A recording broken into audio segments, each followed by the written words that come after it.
नमस्कार मित्रों, स्वागत है आपका हमारे भक्ति चैनल पर। प्रिय मित्रों, बृहस्पतिवार का दिन श्री हरि यानी भगवान विष्णु जी को समर्पित है। जो भी भक्त सच्चे मन से भगवान विष्णु जी की पूजा अर्चना करता है, उसके ऊपर माता लक्ष्मी और भगवान विष्णु हमेशा प्रसन्न रहते हैं। उसके जीवन का बड़े से बड़ा संकट भी पल भर में दूर कर देते हैं। तो प्रिय भक्तों, आज हम आपको भगवान विष्णु को बहुत जल्द प्रसन्न करने वाला एक ऐसा चमत्कारिक महाशक्तिशाली मंत्र सुनाने जा रहे हैं, जिसके बिना कोई अनुष्ठान संपन्न नहीं होता। नारायण जी का यह मंत्र किसी भी पूजा या अनुष्ठान में अवश्य यह बोला जाता है, जिससे उस अनुष्ठान का जातक को बहुत बड़ा फल और संपूर्ण फल प्राप्त होता है। तो मित्रों, अगर आपको यह वीडियो पसंद आए तो इस वीडियो को एक लाइक जरूर करें और ऐसी ही वीडियो देखने के लिए हमारे चैनल को सब्सक्राइब कर बेल आइकन दबा दें। तो मित्रों, मंत्र कुछ इस प्रकार है। शांताकारं भुजंगशयनं पद्मानं सुरेशं विश्वाधारं गगनसदृशं मेघवर्णं शुभांगं लक्ष्मीकान्तं कमलनयनं योगिविध्याननगण्यं वन्दे विष्णु भव्यहरं सर्वलोकैकनाथं। शांताकारं भुजंगशयनं पद्मानं सुरेशं विश्वाधारं गगनसदृशं मेघवर्णं शुभांगं लक्ष्मीकान्तं कमलनयनं योगिविध्याननगण्यं वन्दे विष्णु भव्यहरं सर्वलोकैकनाथं। शांताकारं भुजंगशयनं पद्मानं सुरेशं विश्वाधारं गगनसदृशं मेघवर्णं शुभांगं लक्ष्मीकान्तं कमलनयनं योगिविध्याननगण्यं वन्दे विष्णु भव्यहरं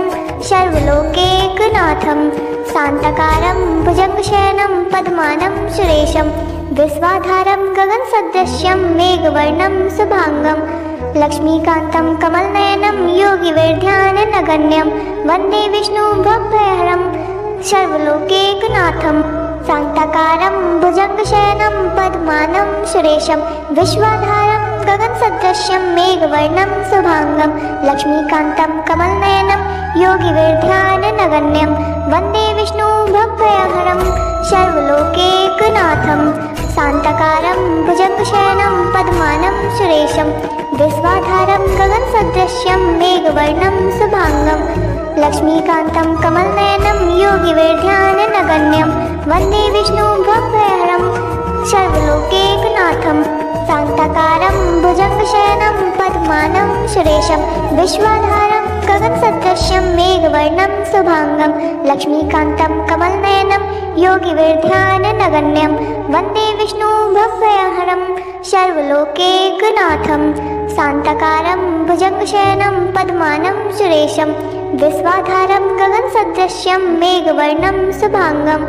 लक्ष्मीकान्तं कमलनयनं योगिविध्याननगण्यं वन्दे विष्णु भव्यहरं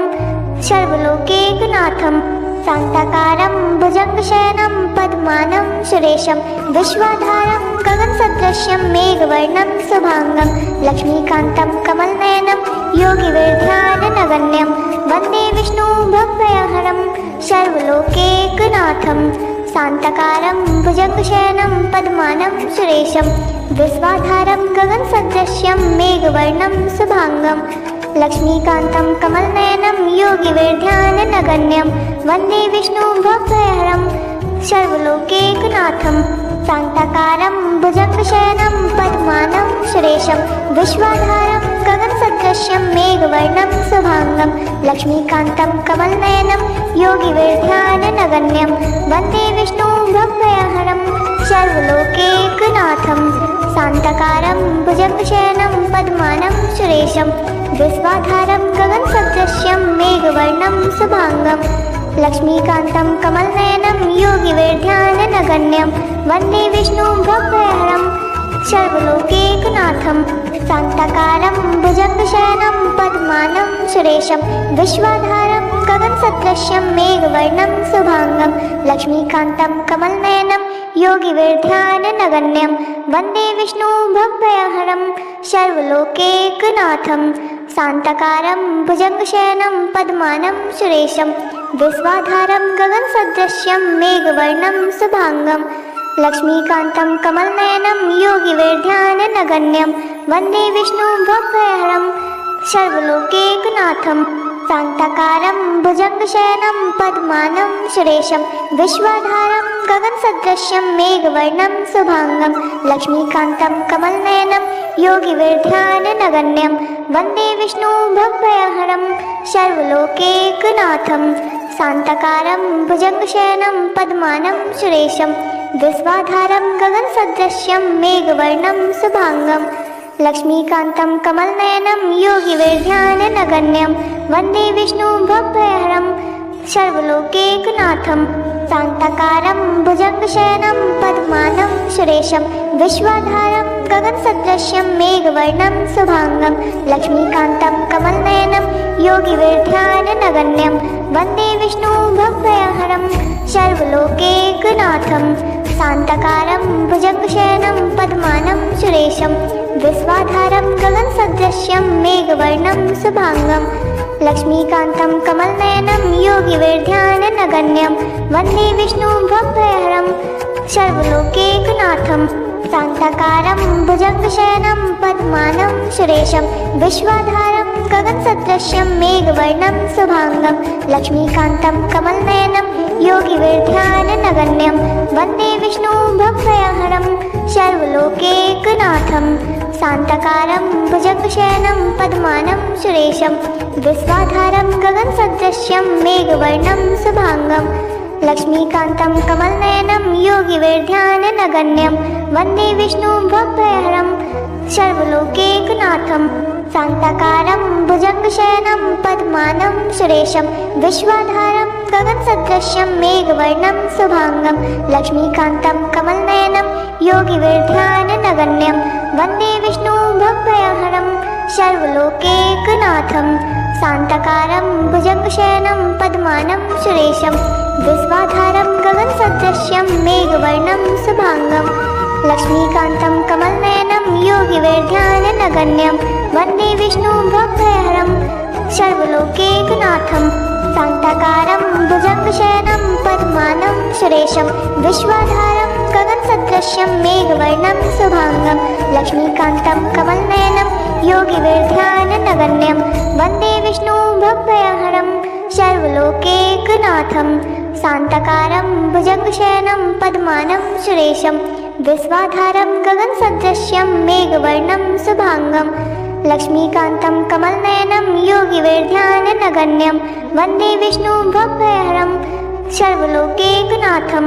शान्ताकारं भुजङ्गशयनं पद्मानं सुरेशं विश्वाधारं गगनसदृशं मेघवर्णं शुभांगं लक्ष्मीकान्तं कमलनयनं योगिविध्याननगण्यं वन्दे विष्णु भवभयहरं सर्वलोकैकनाथं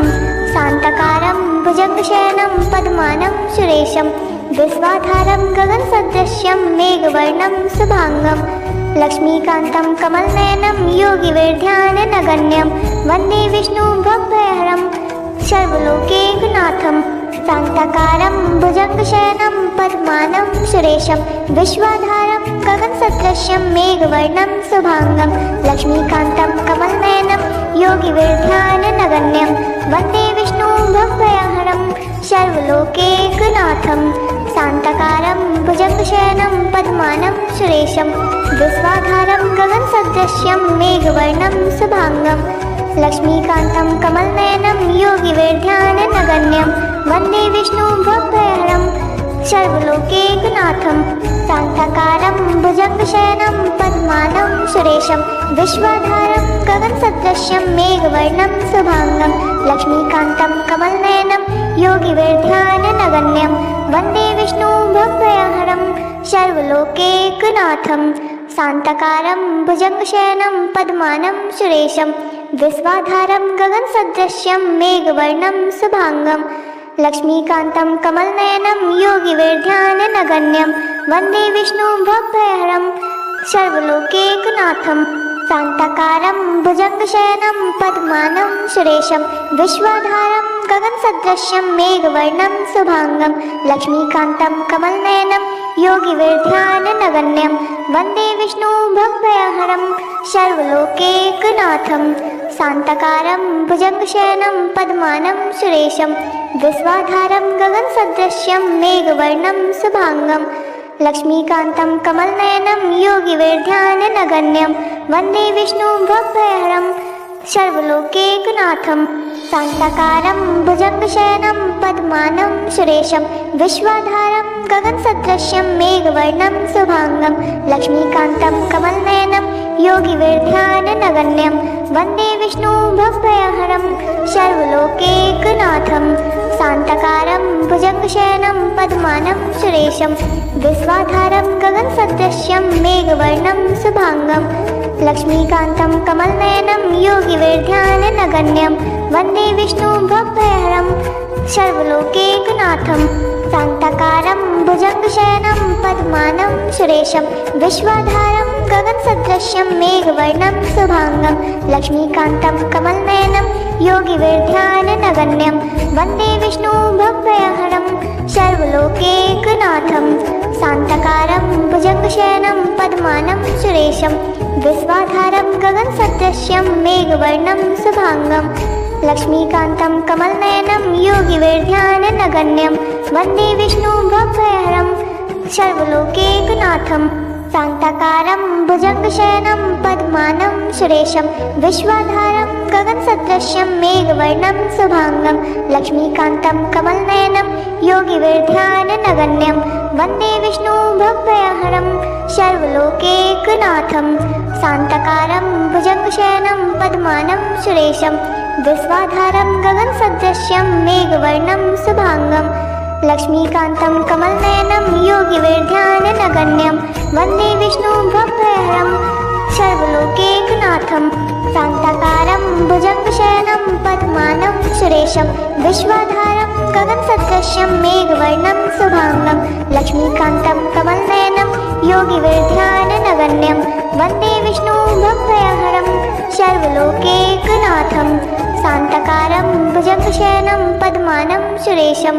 विश्वाधारं गगनसदृशं मेघवर्णं शुभांगं लक्ष्मीकान्तं कमलनयनं योगिवेर्ध्याननगण्यं वन्दे विष्णुं भवभयहरं सर्वलोकैकनाथं शान्ताकारं भुजङ्गशयनं पद्मानं सुरेशं विश्वाधारं गगनसदृशं मेघवर्णं शुभांगं लक्ष्मीकान्तं कमलनयनं योगिवेर्ध्याननगण्यं वन्दे विष्णुं भवभयहरं सर्वलोकैकनाथं शान्ताकारं भुजङ्गशयनं पद्मानं सुरेशं विश्वाधारं गगनसदृशं मेघवर्णं शुभांगं लक्ष्मीकान्तं कमलनयनं योगिवेर्ध्याननगण्यं वन्दे विष्णुं भवभयहरं सर्वलोकैकनाथं शान्ताकारं भुजङ्गशयनं पद्मानं सुरेशं विश्वाधारं गगनसदृशं मेघवर्णं शुभांगं लक्ष्मीकान्तं कमलनयनं योगिवेर्ध्याननगण्यं वन्दे विष्णुं भवभयहरं सर्वलोकैकनाथं शान्ताकारं भुजङ्गशयनं पद्मानं सुरेशं विश्वाधारं गगनसदृशं मेघवर्णं शुभांगं लक्ष्मीकान्तं कमलनयनं योगिवेर्ध्याननगण्यं वन्दे विष्णुं भवभयहरं सर्वलोकैकनाथं शान्ताकारं भुजङ्गशयनं पद्मानं सुरेशं विश्वाधारं गगनसदृशं मेघवर्णं शुभांगं लक्ष्मीकान्तं कमलनयनं योगिवेर्ध्याननगण्यं वन्दे विष्णुं भवभयहरं सर्वलोकैकनाथं शान्ताकारं भुजङ्गशयनं पद्मानं सुरेशं विश्वाधारं गगनसदृशं मेघवर्णं शुभांगं लक्ष्मीकान्तं कमलनयनं योगिवेर्ध्याननगण्यं वन्दे विष्णुं भवभयहरं सर्वलोकैकनाथं शान्ताकारं भुजङ्गशयनं पद्मानं सुरेशं विश्वाधारं गगनसदृशं मेघवर्णं शुभांगं लक्ष्मीकान्तं कमलनयनं योगिवेर्ध्याननगण्यं वन्दे विष्णुं भवभयहरं सर्वलोकैकनाथं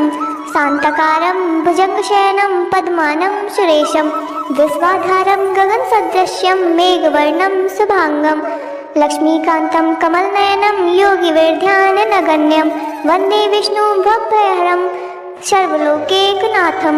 शान्ताकारं भुजङ्गशयनं पद्मानं सुरेशं विश्वाधारं गगनसदृशं मेघवर्णं शुभांगं लक्ष्मीकान्तं कमलनयनं योगिवेर्ध्याननगण्यं वन्दे विष्णुं भवभयहरं सर्व सर्वलोकैकनाथं शान्तकारं भुजङ्गशयनं पद्मानं सुरेशं विश्वाधारं गगनसदृश्यं मेघवर्णं शुभांगं लक्ष्मीकान्तं कमलनयनं योगिवेद्यानगण्यं वन्दे विष्णुं भवभयहरं सर्वलोकैकनाथं शान्तकारं भुजङ्गशयनं पद्मानं सुरेशं विश्वाधारं गगनसदृश्यं मेघवर्णं शुभांगं लक्ष्मीकान्तं कमलनयनं योगिवेद्यानगण्यं वन्दे विष्णुं भवभयहरं सर्वलोकैकनाथं शान्तकारं भुजङ्गशयनं पद्मानं सुरेशं विश्वाधारं गगनसदृश्यं मेघवर्णं शुभांगं लक्ष्मीकान्तं कमलनयनं योगिवेद्यानगण्यं वन्दे विष्णुं भवभयहरं सर्वलोकैकनाथं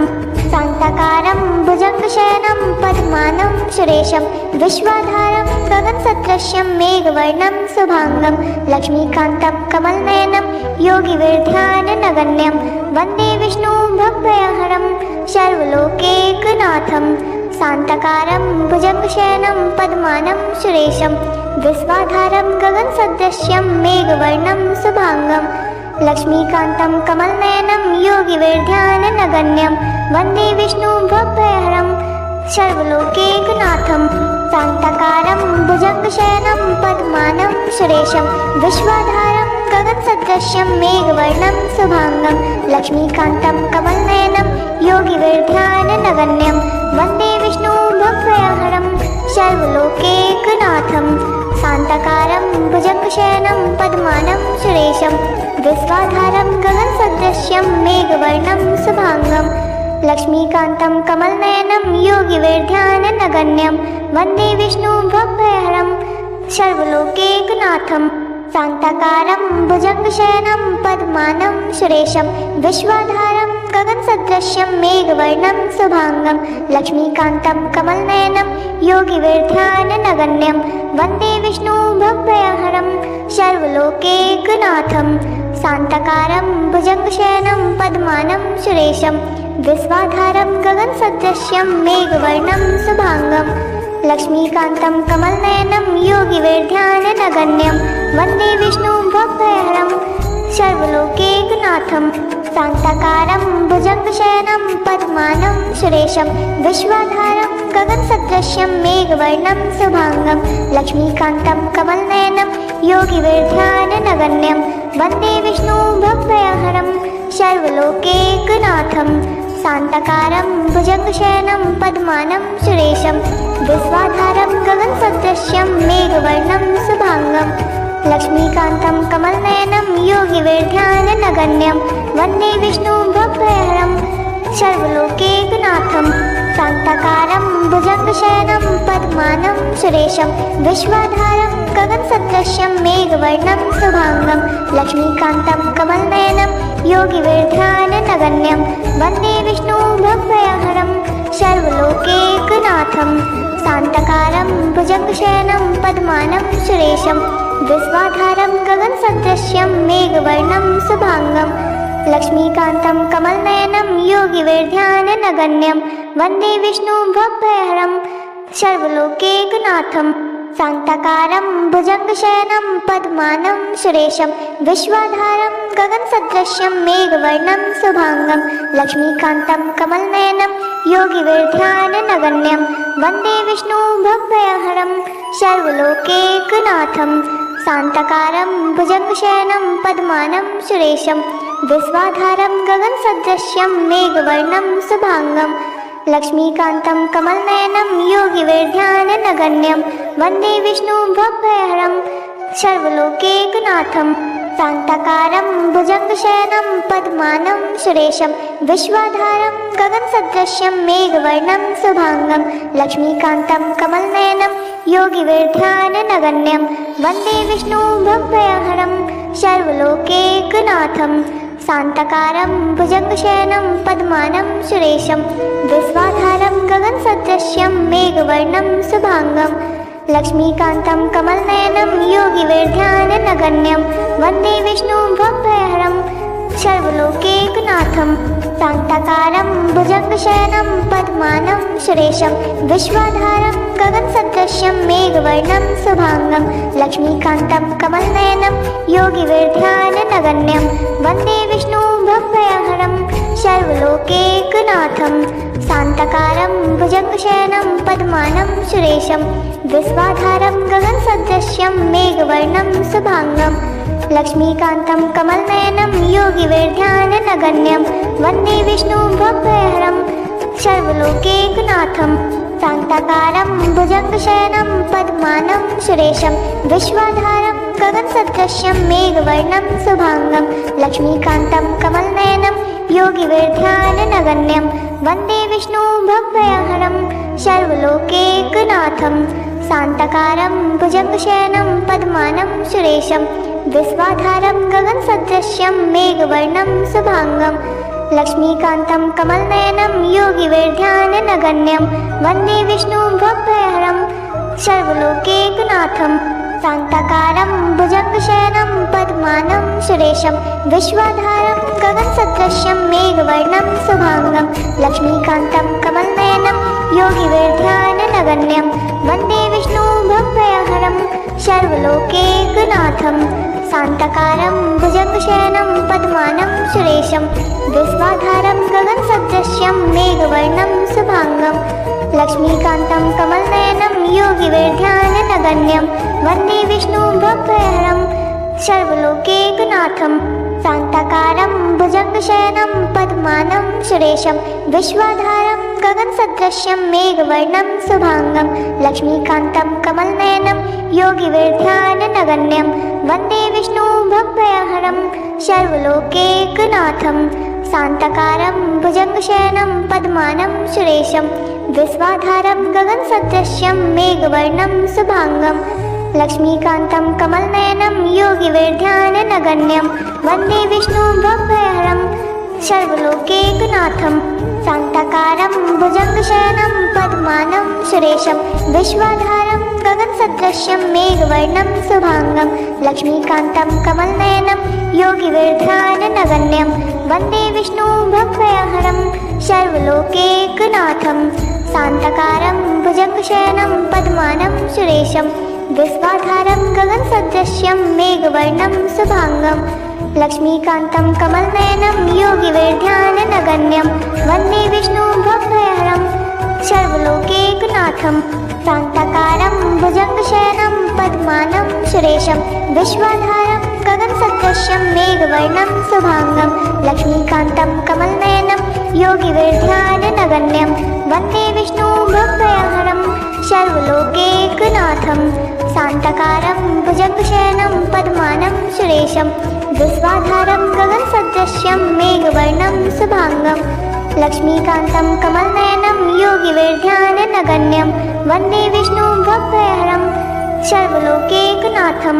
शान्ताकारं भुजगशयनं पद्मानं सुरेशं विश्वाधारं गगनसदृशं मेघवर्णं शुभांगं लक्ष्मीकान्तं कमलनयनं योगिविध्याननगण्यं वन्दे विष्णुं भव्यहरं सर्वलोकैकनाथं शान्तकारं भुजगशयनं पद्मानं सुरेशं विश्वाधारं गगनसदृशं मेघवर्णं शुभांगं लक्ष्मीकान्तं कमलनयनं योगिविध्याननगण्यं वन्दे विष्णुं भव्यहरं सर्वलोकैकनाथं